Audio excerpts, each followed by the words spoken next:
In today's episode, the Vauxhall Senator.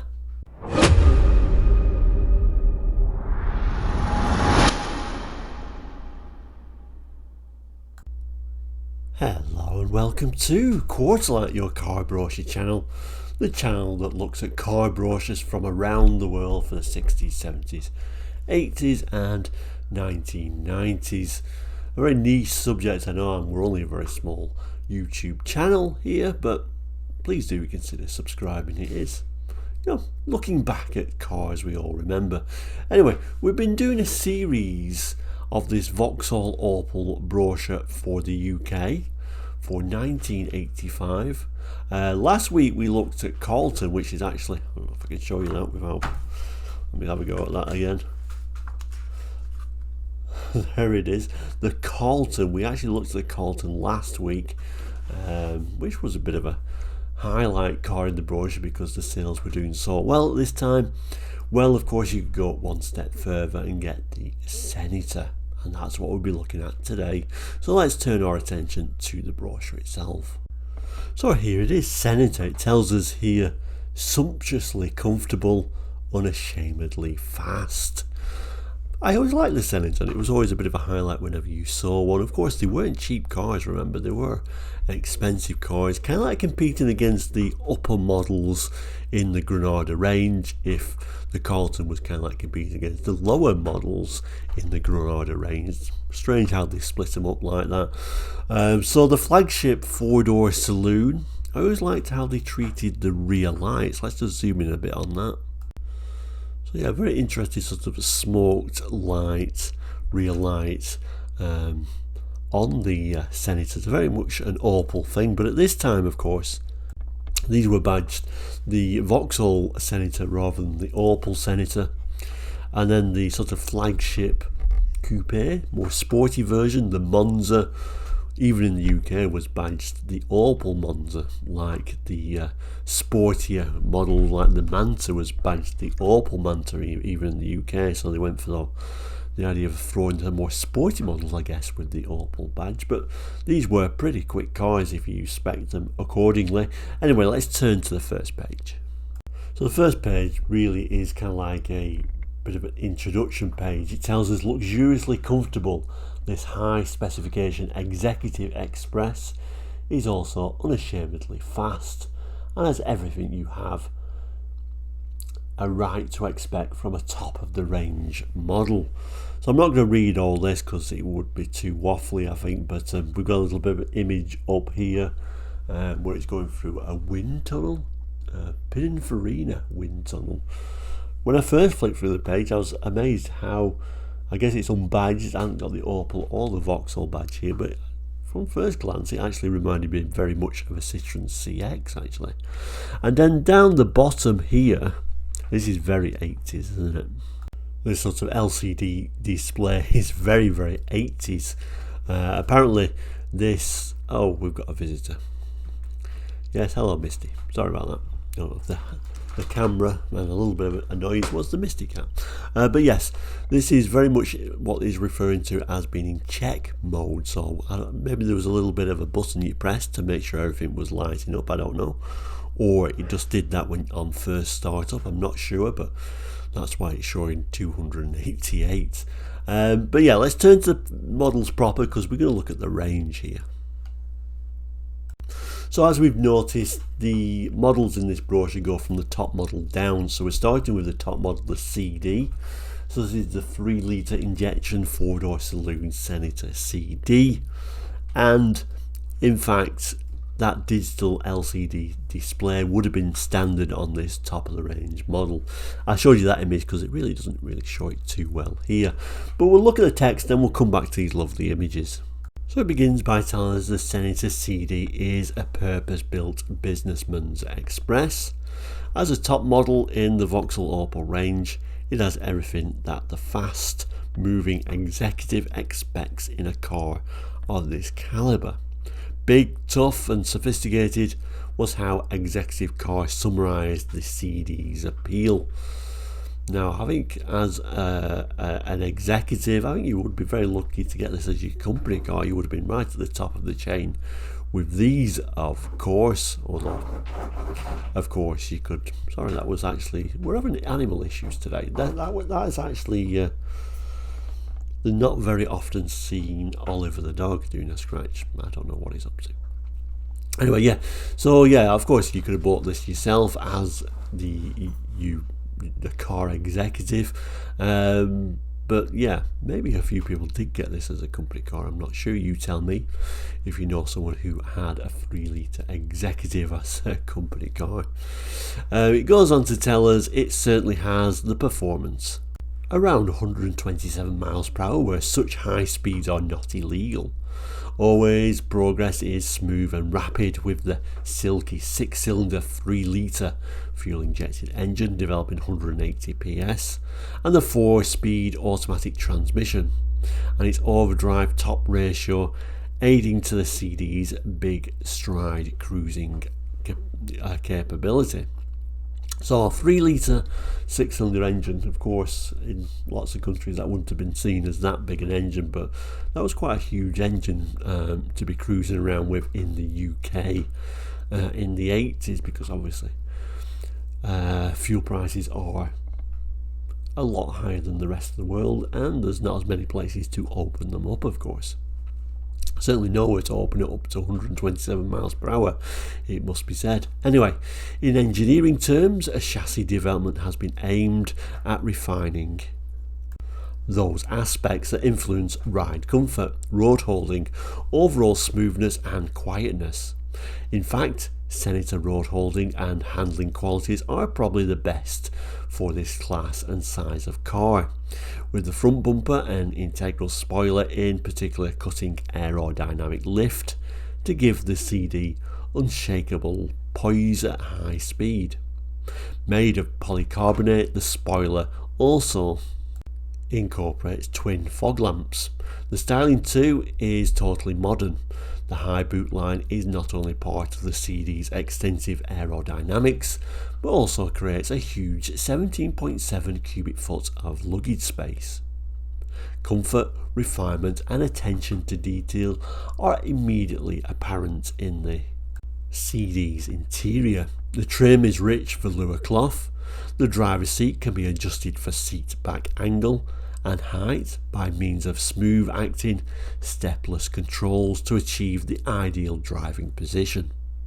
Lavishly equipped, equipment is on a lavish scale and includes an advanced LCD liquid crystal display instrument panel with electronic graphics replacing conventional needles and dials. The Senator CD includes fully integrated air conditioning and a 7-function trip computer as standard in its wide-ranging specification. There's power assistance for the steering, servo assistance for all disc braking system, electrically operated for this sunroof, windows, boot release, radio aerial and twin door mirrors, which are also heated.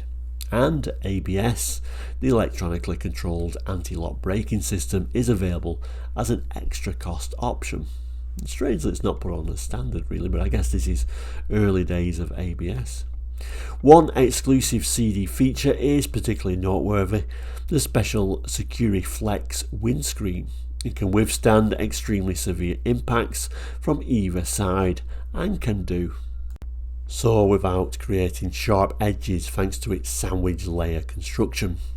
Standard features include height adjustable front seats, electrically heated front seats, 2 inertia rear seat belts and 1 centre static lap belt, air conditioning, tiltable 4-spoke steering wheel, LCD, instrumentation, trip computer, AC 820 stereo radio, stereo cassette player with 4 speakers, power assisted steering, 4-door central locking, alloy road wheels, Securiflex laminated safety screen, tinted glass all round, windscreen shade band, electric sliding steel sunroof, headlamp wash wipe, long range pencil beam driving lights, integral with headlamps, front fog lamps, remote electric boot release, electric aerial, electrically operated and heated door mirrors, 2-coat metallic paint, no cost option. So certainly a very well spec'd car for the time.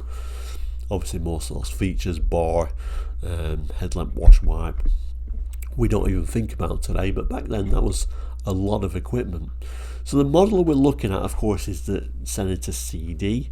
It's going to be in silver moss, and it tells us that Philips AC 914 stereo radio cassette player is optional at extra cost. So even though it came with a very high spec stereo radio cassette, this one's actually spec'd with one even more special for the time. And it goes on to tell us incidental illustration shows aerodynamically shaped door mirrors, which are electrically operated and heated. So inside, one of my favourite seat combinations, actually, that the velour seats do look really nice. Headrests all round. The seats do look very nice, actually. I think I preferred the overall look of the seats when you compare them to the equivalent Fords of the time. I like this combination as well. That's the other thing I liked about Vauxhall Opel, were the colours of the seats. So this sort of like silver moss colour came with this sort of brown interior. I quite like that. So there are our aerodynamic wind mirrors. In fact, you probably wouldn't notice them if you saw the car today, but certainly there were a little bit of thought went into those. There is our dashboard shot. You can just about make out that LCD display showing a more reasonable 0 miles per hour. Vauxhall badge is just a bit of a reminder that these are badged the Vauxhall Senator. Also showing that high spec stereo, which was an option, but pretty much all the equipment you would have wanted at the time. And then the car itself, let's zoom in a bit further. There is your Vauxhall badge Senator. Headlamp wash wipe, of course. Interesting alloy wheels, which I do like. CD badge, of course. Interesting alloy wheels, aren't they? I do like them. And then more interesting, I do like those rear lights being smoked. I always liked those, and they was doing that for some time by this stage, actually. And then you can see the steel electric sunroof, and what I always thought was a little bit of an unusual area, this sort of extra window area for a bit of extra light. But overall, yeah, an interesting car. So a few things to note. I mean, it's calling this silver moss. It's definitely not silver moss, is it? I kept looking at it thinking maybe it's just the lighting, but that isn't silver moss, is it? I'm going to say that's white gold. So white gold with a nice brown interior I think works well.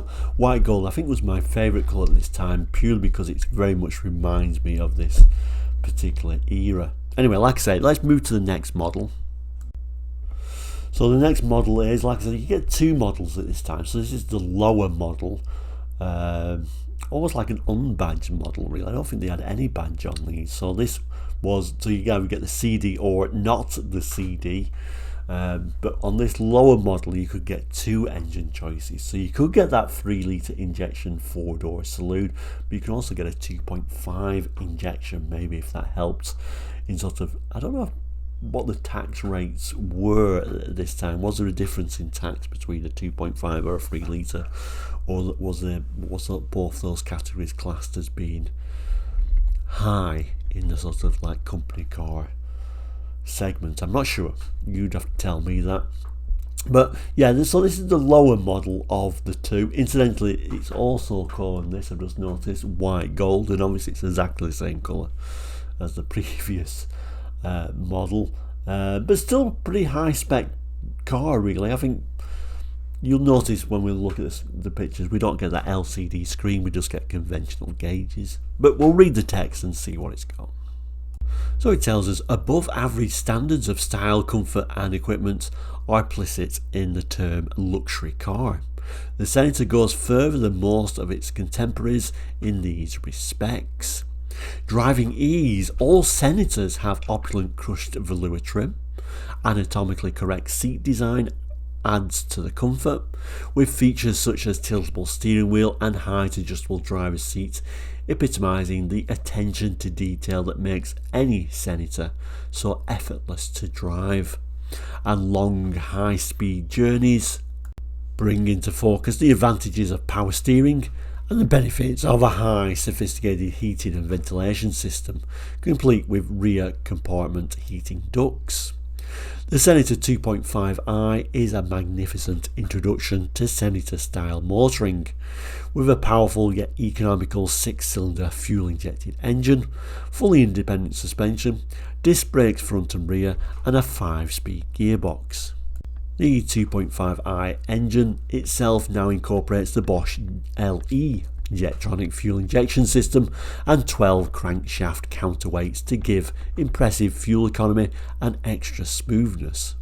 As a result of these and other refinements, power output is a hefty 140 PS, while maximum speed is in the order of 123 miles per hour with the manual 5-speed gearbox.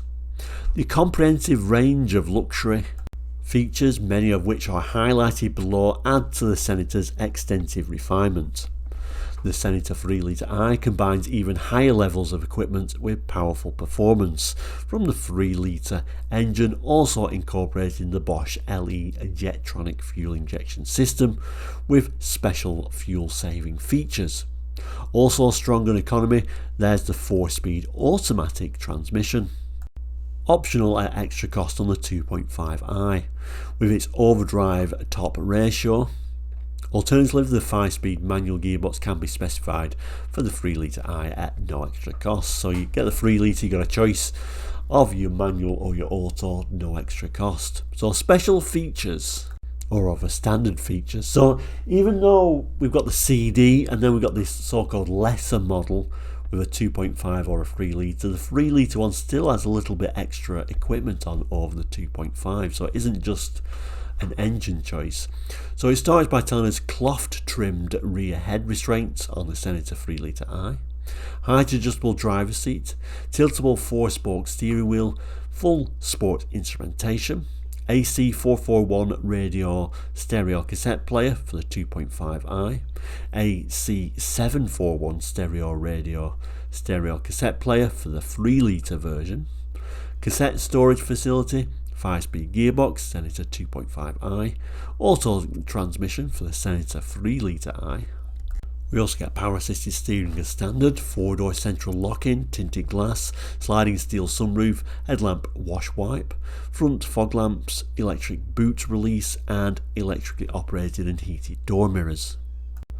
So the car we're looking at is a Senator 2.5i in white gold, 2-coat metallic paint, optional extra cost, where this, the CD version you can get that at no extra cost.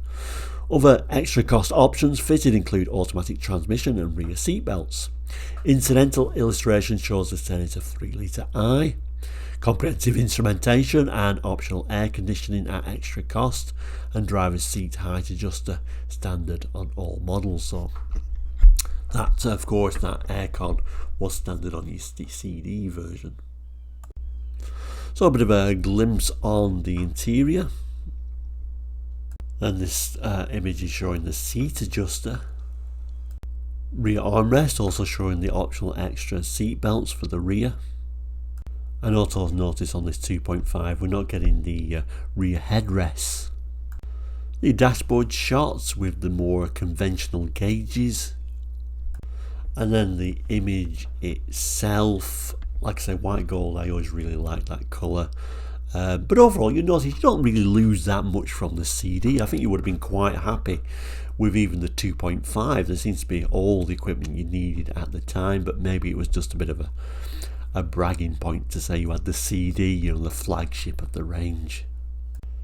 So there you go, the lovely Senators for 1985. Did you own one? Let me know how you got on. Very interesting car, and like I say, if you ever saw these on the motorways, you always thought, ooh, there's a lot of money there. Probably the second-hand market was probably where you should buy these, because I'm sure they had heavy depreciation, as all these big cars did, particularly in the UK. You could pick the 3, 4, 5-year-old cars reasonably cheap considering how expensive they were new. But yeah, a lovely car nevertheless. But don't forget to jot in the comments your thoughts and feelings. We'll end as we always do by saying, please do consider subscribing. It is all completely free, and thank you for our regulars and subscribers, and a big thank out of course to our members. Membership is a very low fee, but I do appreciate anyone who's doing that, because you don't get much for your money. I'm going to be perfectly honest. I try and do an extra episode each week, or a bit of an update of where we're up to, but that's more about supporting the channel, and that really does keep the channel going. But thank you to subscribers and members alike.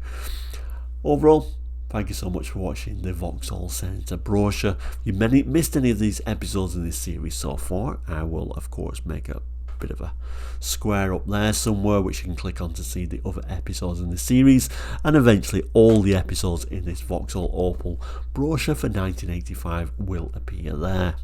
The box above it is usually a random brochure video picked by YouTube. I don't know how they pick it, very randomly, but we've got over 600 episodes, so plenty to look at. But overall, thank you so much for watching today. Please come back very soon. All the best. Please do take care, and goodbye.